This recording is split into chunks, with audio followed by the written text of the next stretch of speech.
오늘 본문의 핵심이 되는 구절은 중심 구절은 32절입니다. 진리를 알지니 진리가 너희를 자유롭게 하리라. 그리고 이 32절 말씀을 제대로 이해를 하려면 자유라는 말의 의미를 우리가 바로 이해를 해야 오늘 본문 말씀 어떤 말씀인지를 이해할 수 있습니다. 여러분, 자유라는 게 무엇입니까? 특별히 우리 국민들에게 있어서는 이 자유에 대한 갈망이 있었습니다. 일제 36년 치하의 삶이 있었기에 자유를 향한 부르짖음이 있었고요. 그 이후에 우리나라는 독재 정권, 군사 정권이라고 불려지는 그러한 정권들이 등장을 했었기 때문에 수많은 사람들이, 지성인들이 자유를 외치었고 자유를 때문에 많은 희생을 한 그러한 국민입니다. 그런 나라입니다. 자, 그렇다고 얘기할 때 오늘 성경이 말하는 자유와 일반적으로 우리 국민들이 생각하는 자유라고 하는 것이 똑같은 것인지요? 아니면 차이가 있는 것인지요? 오늘 본문은 분명 말씀합니다. 진리가 너희를 자유케 하리라. 진리를 알지니 진리가 너희를 자유롭게 하리라. 여러분, 성경이 말하는 자유와 세상 사람들이 말하는 그 자유가 같은 겁니까? 다른 겁니까? 제가 오늘 설교를 준비하면서 이 자유라는 단어를 한번 생각해 봤더니 우리는 이 자유라는 단어를 참 광범위하게 사용하고 있습니다. 정치의 자유, 물질의 자유, 양심의 자유, 육체의 자유, 생각의 자유 등등 이 자유를 폭넓게 사용을 하고 있습니다. 오늘 본문에서 말씀하는 진리를 알지니 진리가 너희를 자유롭게 하리라. 본문이 말하는 이 자유란 무엇을 뜻하는 겁니까? 유대인들은요, 신분의 자유로 생각을 했습니다. 우리 예수님께서 진리를 알지니 진리가 너희를 자유롭게 하리라 이런 말씀을 하니까 유대인들이 대뜸하는 말이, 우리는 아브라함의 자손으로서 누구에게 종된 적이 없는데 우리에게 무슨 자유가 필요하느냐, 이런 투의 대답을 했습니다. 자, 여러분들도 본문의 자유를 그렇게 이해를 하시는지요? 분명한 것은 성경이 말하는 자유란 신분의 자유를 말하는 것은 절대로 아닙니다. 보십시오.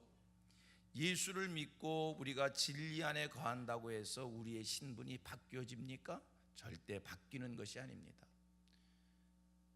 우리가 빌레몬서를 보면 오네시모라는 사람이 등장합니다. 그는 신분이 종이었습니다. 오네시모가 예수를 믿게 됐습니다.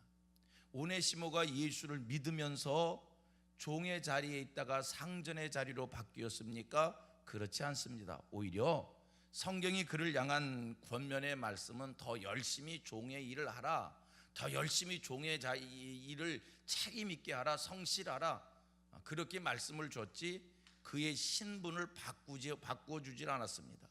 성경이 말하는 자유는 여러분 신분의 자유가 아니고요. 무슨 자유입니까? 그러면 이건 영적인 자유입니다. 심령에 관한 것이고요, 죄에 관한 것입니다. 우리가 진리를 알게 되면 곧 예수 그리스도이시지요.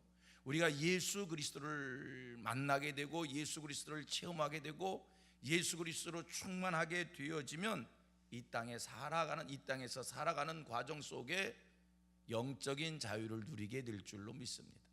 이 영적인 자유라고 하는 것은 특별히 죄로부터의 자유입니다.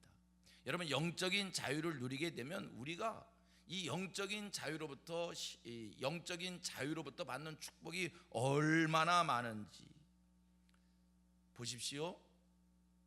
예수님이 이 세상에 오셨어요. 세상에 오신 예수님께서 선포하신 말씀이 있어요. 내가 세상에 온 것은 포로된 자에게 자유를, 눈먼 자를 다시 보게 하고 눌린 자를 자유케 하기 위해서 내가 세상에 왔다, 이런 말씀을 주셨어요. 그러면 예수를 만난 모든 이들이, 예수를 체험한 모든 이들이 예수님의 이 말씀대로 포로된 자가 자유해졌고 눌린 자가 다시 보게 됐고, 눈먼 자가 다시 보게 됐고 눌린 자가 다시 자유케 됐느냐? 아니에요. 그렇지는 않았어요. 거꾸로 생각해 보면 오히려 예수를 만나고 예수를 체험했던 사람들이, 복음에 매인 사람들이 진리 수호라고 하는 이 거룩한 사명을 위해서 얼마나 많은 희생을 당하고 얼마나 많은 억압을 받았는지 모릅니다. 진리를 수호하겠다라고 옥에 갇히기도 했습니다. 헐벗기도 했습니다. 고난을 당하기도 했습니다. 그게 사도들의 역사입니다. 여러분, 베드로가 왜 감옥에 갇힌 것이고 요한 사도가 왜 감옥에 갇히고 수만 12명의 사도들이 왜 그 많은 시련을 겪은 겁니까? 다 예수 만나서예요. 다 진리를 수호하겠다라고 하는 이유에서 그들이 다 거꾸로 옥에 갇히었습니다. 자유를 빼앗겼습니다. 그런데도 성경은 분명히 말씀합니다. 진리를 알지니 진리가 너희를 자유롭게 하리라. 아니, 진리가 너희를 자유롭게 한다고 했는데 우리가 분명히 성경에서 배우는 사실은 그 진리 때문에 얼마나 많은 사람이 감옥에 갇히게 됐는지 모릅니다.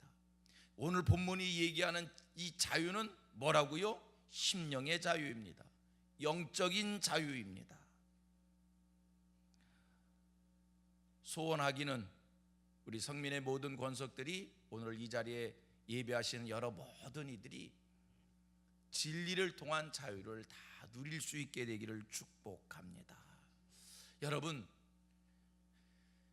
진리 때문에 감옥에 갇혔던 수많은 믿음의 선배들, 감옥에 갇혀서 많은 것을 잃었어요. 세상이 얘기하는 자유는 박탈당했어요. 그러나 그들은 그 감옥 안에서, 옥중에서 신앙과 양심의 자유를 누리며 누렸던 축복이 얼마나 많은지 결론을 짓습니다.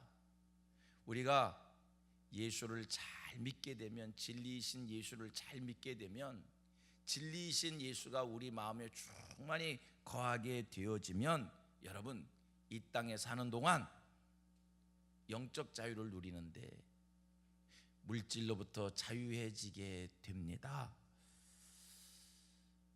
우리가 예수에 매이고 예수의 종되면, 진리이신 예수가 우리 심령에 거하게 되어지면, 여러분, 세상의 부귀영화로부터 자유하게 됩니다.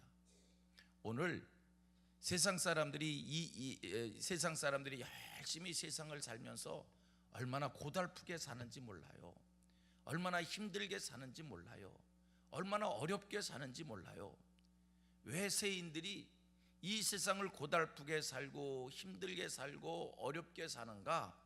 그저 따지고 보면 다 물질의 풍성함을 누리기 위하여, 세상의 부귀영화를 누리기 위하여 고달픈 삶을 사는 거예요. 그런데 오늘 우리 심령에 예수가 거하시게 되면, 진리의 말씀이 우리 심령에 충만하게 되어지면, 우리는 그런 걸로부터, 물질로부터, 세상 부귀영화로부터 자유한 자가 될 줄로 믿습니다. 그래서 우리의 삶이 편안한 삶이 되는 것이고, 우리의 삶이 감사한 삶이 되는 것이고, 우리의 삶이 여유 있는 삶과 넉넉한 삶이 되는 줄 믿습니다. 여러분, 진리이신 예수가 우리 심령에 충만하면, 진리의 말씀인 하나님의 말씀이 우리에게, 우리 심령에 충만하게 되면, 여러분 기억하세요. 이 땅에 사는 과정 속에 우리가 건강으로부터도 자유하게 됩니다. 오늘 얼마나 많은 사람들이 건강에 매여 종되어 있는지. 몸에 좋다면, 건강을 위하는 것이라면 그냥 건강에 종돼서 얼마나 끌려 사는지 몰라요. 먹어야 될 것도 많고, 먹지 말아야 될 것도 많고, 해야 될 것도 많고, 하지 말아야 될 것도 많고. 여러분, 진리이신 예수가 심령에 충만하고, 진리의 말씀인 하나님의 말씀이 심령에 충만하면, 여러분 그 모든 것으로부터 자유케 될 줄로 믿습니다. 오늘 세상 사람들이 성공과 실패에 매여서 삽니다. 역시 진리이신 예수, 진리의 말씀이 우리 심령에 충만하면, 여러분 그 모든 것 다 하나님께 맡기게 되는 거예요. 믿음이 생기는 거예요. 하나님께 맡기고 믿음이 생기니까 어떻게 돼요? 자유케 되어집니다. 그러므로 소원하기는 오늘 이 새벽에 저와 여러분 심령 속에 또 하나님의 은혜가 채워지고 말씀이 채워지고 예수가 충만해지고 성령이 충만해지는 이 은혜가 이 맛이어서 성경이 말씀한 진리 때문에 진리로 인하여 자유케 되는 하늘 백성들 되기를 축복합니다. 자유한 삶이 되기를 원합니다. 영적인 자유를 누리기를 원합니다. 심령의 자유를 누리기를 원합니다. 하나님의 은혜로 말미암은 자유로운 저와 여러분 우리 모두가 되기를 축복합니다. 이게 복음의 축복이에요. 이게 복음의 은혜예요. 교회를 그냥 교회를 왔다 갔다 하는 그런 신앙인이 아니라 복음으로 말미암은 축복을 누리는 하늘 백성들 되어지기를 주님의 이름으로 축원합니다. 기도합니다.